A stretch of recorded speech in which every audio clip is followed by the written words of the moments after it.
नमस्कार, बहुत स्वागत है आपका हमारे खास कार्यक्रम हॉट सीट में। आपके साथ मैं हूं रेणु कैलाश। लोकसभा चुनाव के पहले चरण का मतदान 19 अप्रैल को होगा, जिसमें यूपी की लोकसभा सीटों पर मतदान होना है। इनमें रामपुर लोकसभा सीट भी शामिल है। आज हॉट सीट में रामपुर लोकसभा सीट पर चर्चा करेंगे, जो राज्य के साथ साथ केंद्र की राजनीति में भी अपना जबरदस्त प्रभाव डालती है।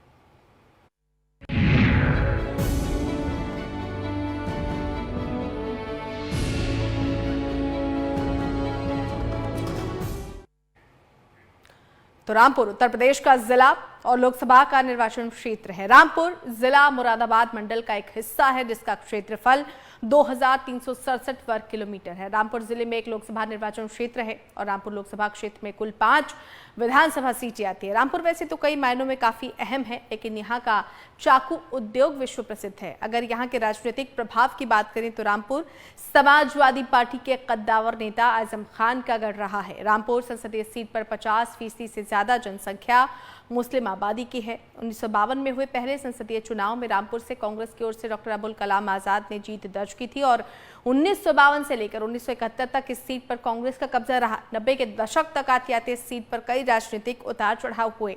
1991 और 1998 में इस सीट पर बीजेपी ने जीत दर्ज की थी। 1998 में बीजेपी के टिकट पर यहां से मुख्तार अब्बास नकवी चुनाव जीते थे। उसके बाद 2004 और 2009 में सपा की तरफ से बॉलीवुड अभिनेत्री जया प्रदा यहां से सांसद चुनी गई थी। यहां हुए कुल 16 चुनाव में से 10 चुनाव में कांग्रेस ने जीत दर्ज की है। तो ये कुल मिलाकर रामपुर लोकसभा सीट का समीकरण है।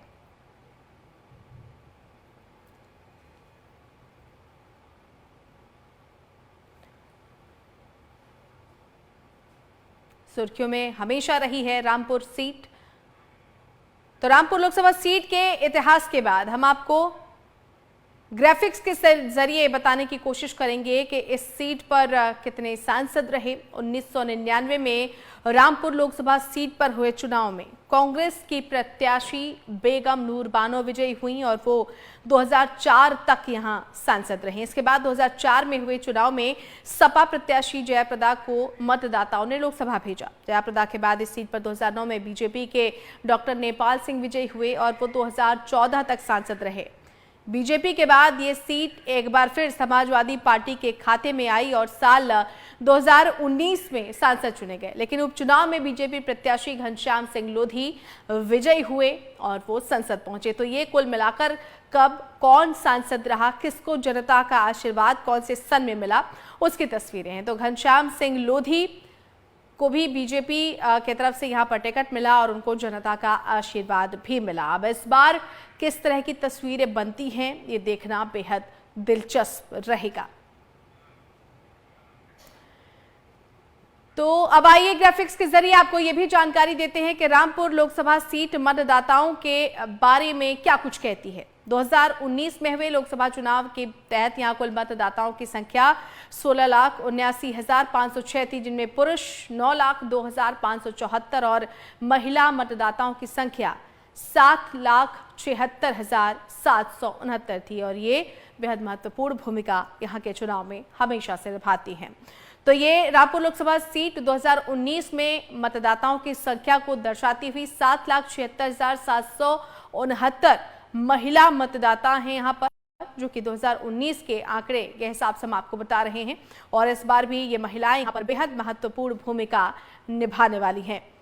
तो मतदाताओं के अगर हम बात करें तो उसके बाद अब बात करते हैं इस सीट पर साल 2022 में हुए लोकसभा उपचुनाव परिणाम की। साल 2022 में हुए लोकसभा उपचुनाव में बीजेपी प्रत्याशी घनश्याम सिंह लोधी विजयी हुए। उन्हें 3,67,397 वोट मिले।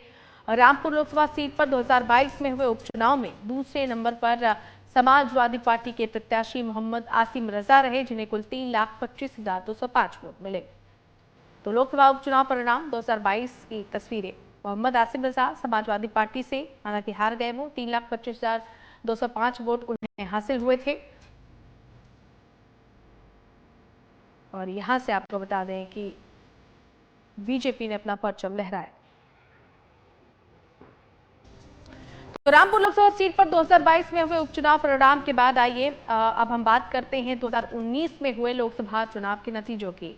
2019 में हुए लोकसभा चुनाव में समाजवादी पार्टी के प्रत्याशी आजम खान विजयी हुए, जिन्हें कुल 5,59,177 वोट मिले। इसी तरह समाजवादी पार्टी छोड़कर बीजेपी में शामिल हुई जयाप्रदा को 4,49,180 वोट मिले।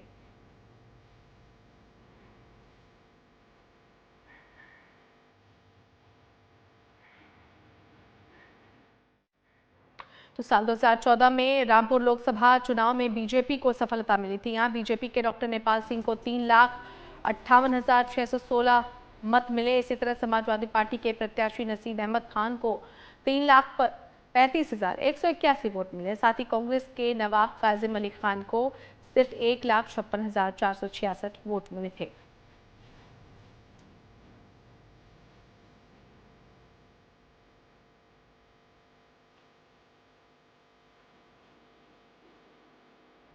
लोकसभा चुनाव परिणाम 2014 डॉक्टर नेपाल सिंह बीजेपी के यहां से उन्होंने जीत हासिल की थी।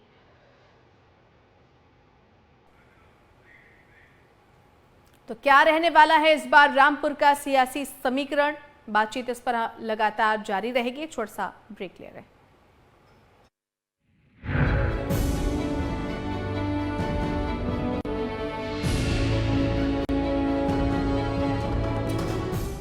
और लोकसभा क्षेत्र में कुल 5 विधानसभा सीटें आती है। रामपुर वैसे तो कई मायनों में काफी अहम है, लेकिन यहाँ का चाकू उद्योग विश्व प्रसिद्ध है। अगर यहाँ के राजनीतिक प्रभाव की बात करें तो रामपुर समाजवादी पार्टी के कद्दावर नेता आजम खान का गढ़ रहा है। रामपुर संसदीय सीट पर 50% से ज्यादा जनसंख्या मुस्लिम आबादी की है। 1952 में हुए पहले संसदीय चुनाव में रामपुर से कांग्रेस की ओर से डॉक्टर अबुल कलाम आजाद ने जीत दर्ज की थी। 1952 से लेकर 1971 तक इस सीट पर कांग्रेस का कब्जा रहा। 90 के दशक तक आते आते सीट पर कई राजनीतिक उतार चढ़ाव हुए। 1991 और 1998 में सीट पर बीजेपी ने जीत दर्ज की थी और 1998 में बीजेपी के टिकट पर मुख्तार अब्बास नकवी यहां से चुनाव जीते थे। उसके बाद 2004 और 2009 में समाजवादी पार्टी की तरफ से बॉलीवुड अभिनेत्री जयाप्रदा यहां से सांसद चुनी गई थी। यहां हुए कुल 16 चुनाव में से 10 चुनाव में कांग्रेस ने जीत दर्ज की है। हम आपको ये भी बता रहे हैं कि कब कौन सांसद रहा। दरअसल रामपुर लोकसभा सीट के इतिहास की हमने बात कर ली। अब हम आपको ये भी बताएं कि इस सीट पर अब तक कितने सांसदों ने जीत हासिल की। 1999 की बात करते हैं अगर, तो रामपुर लोकसभा सीट पर हुए चुनाव में कांग्रेस प्रत्याशी बेगम नूर बानो विजयी हुई। 2004 तक वो सांसद रहीं। इसके बाद 2004 में हुए चुनाव में सपा प्रत्याशी जयाप्रदा को मतदाताओं ने लोकसभा भेजा। जयाप्रदा के बाद इस सीट पर 2009 में बीजेपी के डॉक्टर नेपाल सिंह विजयी हुए और वो 2014 तक सांसद रहे। बीजेपी के बाद ये सीट एक बार फिर समाजवादी पार्टी के खाते में आई और साल 2019 में आपको बता दें कि समाजवादी पार्टी ने यहां से जीत हासिल की, लेकिन उपचुनाव में बीजेपी प्रत्याशी घनश्याम सिंह लोधी विजयी हुए और वो संसद पहुंचे।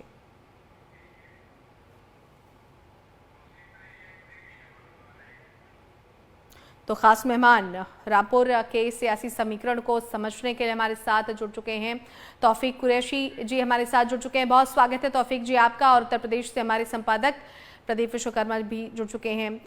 सबसे पहले तौसीफ जी आपके पास आना चाहेंगे, किस तरह का समीकरण रामपुर को लेकर इस बार नजर आ रहा है? क्योंकि इतिहास तो रामपुर का काफी पुराना रहा है, चाकू उद्योग, लेकिन इस बार की धार किसके पक्ष में जाती हुई आपको नजर आ रही है?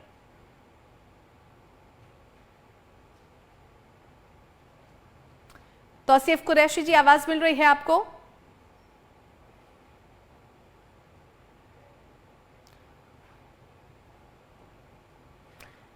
प्रदीप जी, आपको मेरी आवाज मिल रही है? जी, अपना प्रश्न कर सकते हैं। जी प्रदीप जी, आपसे हम आप ये समझने की कोशिश करेंगे कि आजम खान का गढ़ रहे रामपुर में इस बार जो धार है मतदाताओं की, हालांकि ये चाकू उद्योग के लिए प्रसिद्ध रहा है, लेकिन मतदाताओं की धार भी बड़ी पैनी होती है। तो इस बार किस तरह का सियासी समीकरण रामपुर में दिखाई दे रहा है? बिल्कुल ठीक कहा आपने। रामपुर में दो चीजें बहुत मशहूर है। एक तो रामपुर का चाकू, जिसकी धूम पूरे विश्व में हम कह सकते हैं मची है, इसमें कोई शक नहीं है। और दूसरा वहाँ का एक बहुत मशहूर गाना है, रामपुर का वासी हूँ मैं, लक्ष्मण मेरा नाम, लोगों की जुबान पर रहता हुआ है। और यहाँ के अब हम राजनीतिक समीकरण की बात करें तो ये गढ़ रहा है आजम खां का। आजम खां एक बड़े कद्दावर नेता रहे हैं और समाजवादी पार्टी के स्थापित नेता रहे हैं। समाजवादी पार्टी को बनाने में उनकी अहम भूमिका रही है। तो जब तक स्वर्गीय अखिलेश जी के पिताजी जब तक यहाँ पर थे, मुलायम सिंह यादव, तब तक वो उनका बड़ा रुतबा था और आजमगढ़ में पत्ता नहीं हिलता था बिना आजम खां के। लेकिन धीरे धीरे उनका समाजवादी पार्टी से मोह भंग हुआ। जिस तरीके से भारतीय जनता पार्टी का उभार हुआ और वोटों का ध्रुवीकरण हुआ, उसके कारण रामपुर में आजम खां की धार कमजोर होती गई और यहाँ से भारतीय जनता पार्टी ने जीत दर्ज करना शुरू किया। ये अपने आप में एक बड़े चौंकाने वाली बात है, क्योंकि यहाँ पर 50% आबादी अल्पसंख्यकों की है, यानी कि मुस्लिमों की है, और बाकी 50% में दलित, पिछड़े और सवर्ण यहाँ पर आते हैं। तो महत्वपूर्ण यही है कि जो भी यहाँ पर अल्पसंख्यक का वो नुमाइंदा खड़ा होता था, उसकी जीत सुनिश्चित मानी जाती थी। लेकिन भारतीय जनता पार्टी ने यहाँ के इस परसेप्शन को बदला और इसमें बसपा ने काफी उनकी मदद भी किया। तो वर्तमान की अगर हम बात करें तो समाजवादी पार्टी ने यहाँ पर एक मुस्लिम उम्मीदवार उतारा है और दूसरी ओर बहुजन समाज पार्टी ने भी उनका खेल बिगाड़ने के लिए बशीर खां को, यानी कि एक मुस्लिम उम्मीदवार को उतार दिया है। दूसरी ओर भारतीय जनता पार्टी ने अपने पुराने उम्मीदवार घनश्याम सिंह लोधी को ही यहाँ पर से टिकट दिया है और उन पर एतबार जताया है कि एक बार फिर से वो जीत दर्ज करेंगे। तो बसपा यहाँ पर समाजवादी पार्टी और कांग्रेस का जो गठबंधन का प्रत्याशी है, उसका खेल बिगाड़ने की कोशिश कर रहे हैं और मुझे लगता है कि वो उनका खेल बिगाड़ देंगे। उसके अलावा एक और बड़ी चीज है, आजम खां भी समाजवादी पार्टी का खेल बिगाड़ने की लगातार कोशिश कर रहे हैं। वो भी उन्होंने भी अपना एक उम्मीदवार यहाँ से खड़ा करने की कोशिश की थी, हालांकि उनका नॉमिनेशन रद्द कर दिया गया। उन्होंने ऐलान कर दिया कि समाजवादी पार्टी को वोट नहीं देंगे। तो ये अपने आप में दो बहुत ही महत्वपूर्ण चीजें हैं जो समाजवादी पार्टी के पक्ष में के खिलाफ में जाती है। बिल्कुल, चलिए जरा तौसीफ जी का भी रुख कर लेते हैं, उनसे भी हम समझने की कोशिश करते हैं। तौसीफ जी, आपको मेरी आवाज मिल रही है?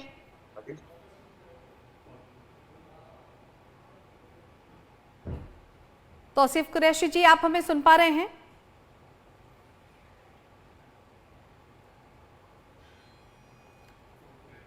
चलिए, लगता है कि उन तक हमारी आवाज नहीं पहुंच रही है। जी प्रदीप जी, आप अपनी बात को पूरी कर सकते हैं। जी देखिए, तो दो बहुत महत्वपूर्ण चीजें हैं। एक और समाजवादी पार्टी के साथ में दिक्कत क्या है कि अगर वो अल्पसंख्यक वोटों के लिए जाती है तो भारतीय जनता पार्टी ध्रुवीकरण करने में कामयाब हो जाती है और यही कारण है कि उन्होंने इस बार काफी बचते बचाते ही काम किया है और अब इसका परिणाम आपके सामने है कि जो अभी उन्होंने अपना मैनिफेस्टो भी जारी किया, उस मैनिफेस्टो में भी अभी कुछ खास तवज्जो उनको नहीं दी गई है जिससे कि वोटों का ध्रुवीकरण ना हो पाए। तो समाजवादी पार्टी यहाँ पर तीन तरीके से मुश्किल में है। एक, आजम खां का विरोध कर रहे हैं। दूसरा, बहुजन समाज पार्टी सुप्रीमो मायावती ने उनका खेल बिगाड़ने के लिए मुस्लिम उम्मीदवार यहाँ पर खड़ा कर दिया है। और तीसरा, वोटों का ध्रुवीकरण ना हो पाए, इसलिए वो समाजवादी पार्टी अल्पसंख्यक का नाम ज्यादा नहीं ले रही है जिससे कि अपने आप को बचाया जा सके। बिल्कुल, चलिए तौसीफ जी का रुख कर लेते हैं। तौसीफ जी, आपको मेरी आवाज मिल रही है? जी मिल रही है। जी तौसीफ जी, किस तरह का सियासी समीकरण इस बार रामपुर में आप देख पा रहे हैं? क्योंकि अच्छा खासा प्रभाव है मुस्लिम मतदाताओं का, आजम खान का ये गढ़ रही है, लेकिन जिस तरह से बीजेपी भी हुंकार भर रही है कि अब की बार 400 पार, तो उसमें रामपुर कितनी महत्वपूर्ण भूमिका निभाने वाला है? समाजवादी पार्टी की उम्मीदों पर यह गढ़ कितना खरा रहेगा? बहुजन समाज पार्टी के लिए रामपुर कितना मुफीद रहने वाला है? इन सब के बारे में जरा आप अपना दृष्टिकोण भी रखें। जी बिल्कुल, मैं सबसे पहले तो एमएच चैनल के सभी टीम को ईद की बहुत बहुत शुभकामनाएं देता हूं और उसके बाद आपके सभी दर्शकों को ईद की बहुत बहुत बधाई और शुभकामनाएं देता हूं, मुबारकबाद देता हूं। जी तौसीफ जी, आपको उसके बाद मैं आपके सवाल का जवाब देता हूं। रामपुर की जो फिलहाल स्थिति है वो समाजवादी पार्टी के अनुकूल नजर नहीं आ रही है। समाजवादी पार्टी का जो रवैया कार रहा है रामपुर स्टेट टिकट को लेकर, वहां स्थिति आखिरी टाइम तक जिस तरीके से हमने नजारे देखे हैं नामांकन करने के दौरान, उससे यही परिणाम, मतलब ऐसे ही चुनाव आने की, मतलब चुनाव होने की उम्मीद है। जिस तरीके से वहां आजम खां द्वारा 3 कैंडिडेटों के पर्चे भरवाए गए, लेकिन उसके बाद आखिरकार जिसे अखिलेश यादव जी ने चाहा वही प्रत्याशी बना। उसके बाद भी वहां के जो समीकरण है वो प्रत्याशी अभी तक वहां पूरे तरीके से समायोजित नहीं हो पा रहा है। और उसके बाद भी वो जिसको प्रत्याशी बनाया है समाजवादी पार्टी ने, वह आजम खां का गाय बगाए विरोध कर रहा है। और वहां बिल्कुल बड़ी सटीक बात आपने तौसीफ जी यहाँ पर कही है। मैं सवाल भी इसी तरफ ले आना चाह रही थी कि क्या समाजवादी पार्टी का जो प्रत्याशी है वो आजम खान के साथ समायोजित नहीं हो पा रहा, शायद इस वजह से समाजवादी पार्टी को यहाँ पर मुश्किलें झेलनी पड़ सकती हैं? बिल्कुल बिल्कुल। असल में आजम खान का रामपुर स्टेट में एक अच्छा असर है, वहां के मतदाताओं पर उनका एक मजबूत पकड़ है। उसके बाद अगर वहां का उस सरजमी पर चुनाव होगा और आजम खां को नजर